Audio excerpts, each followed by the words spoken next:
Top Senate appropriator and Hawaii Democrat Daniel Inouye announced he'll enforce a 2-year ban on earmarks for member pet projects in all Senate spending bills.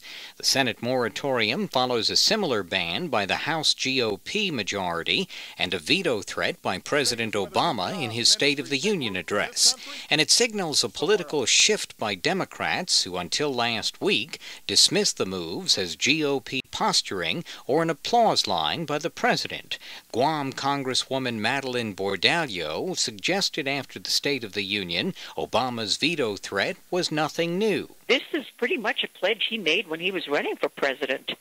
Well, at the very start of his presidency, he made comments that he wasn't going to accept anything from Congress that was a major earmark. The Senate last year scuttled more than 6,000 member projects, including 9 Bordallo sought worth almost $10 million. CNMI Congressman Greg Khalili Camacho Sablan lost out on some $2 million in earmarks, including money for the Marianas Trench Marine National Monument Visitor Center.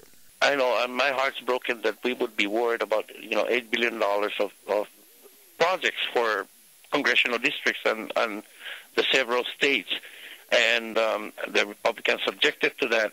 Bordallo complained the GOP was undermining Congress's constitutional authority to set funding priorities. Senate Spending Chair Inouye had long argued Congress has a constitutional imperative to direct spending, but even the Hawaii Democrat and longtime friend of the Pacific Territories said this week the handwriting is clearly on the wall, given the reality before us.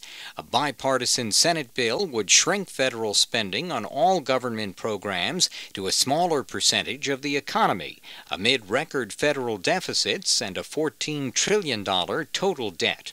Obama will release his budget request mid-month, and Congress must act this spring to fund the rest of this fiscal year and to raise the federal borrowing ceiling.